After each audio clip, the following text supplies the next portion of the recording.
passion for giving and missions and Project 5000 began as a young girl when my dad worked for a ministry called Teen Challenge, and I would open up the mail and find the checks for $5, for $10, but every once in a while there'd be a check for $1,000.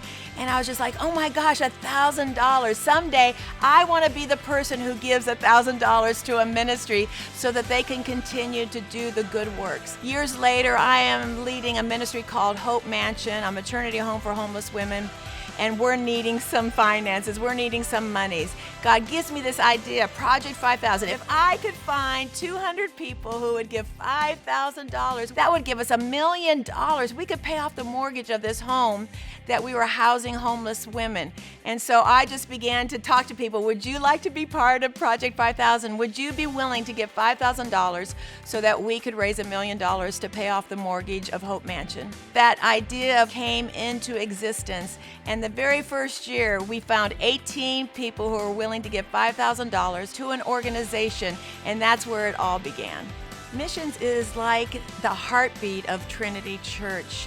It was begun as a missions church. It continues to be a missions church. We believe in the gospel of Jesus Christ, the love of Jesus, and we want it to be presented to every human being around the face of the earth. And so we go and we send and we build and we do whatever it takes to make sure that missionaries around the world have what they need to preach the gospel of Jesus Christ. It is the heartbeat of Trinity Church. I think one of the most memorable mission stories that I have is when I went to Vietnam, and I didn't realize that Vietnam was the #1 nation for abortions. And there is no home for women who choose to keep their baby. There's nobody who is saying, keep your babies and we'll help you take care of it. And so when we went to Vietnam and saw a young couple trying to begin a home for these women who wanted to keep their babies, who wanted to become moms, who didn't want to have to abort their babies, that's when I realized that missionaries need help. They need resources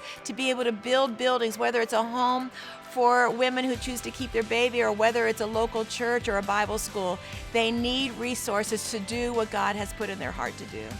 In 2017, we were able to give $150,000 to Vietnam.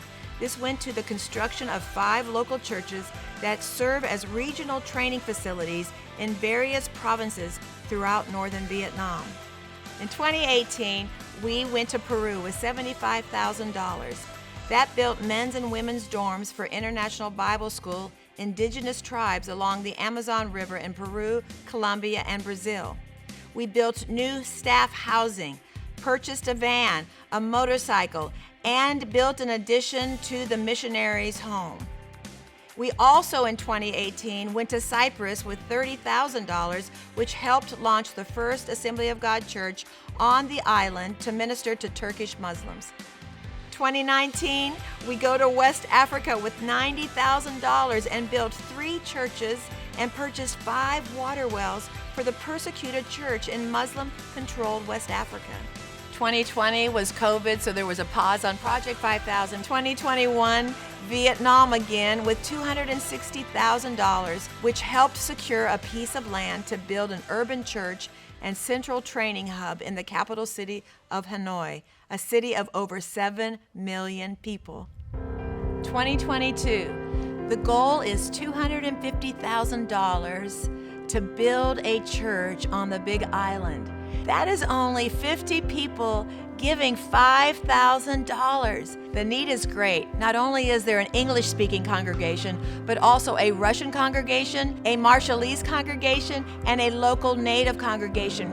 They have no place to meet. This building will house 4 churches at one time, and their vision is even more than that. Let's help them build this church. Let's see what God will do with a local congregation on the Big Island.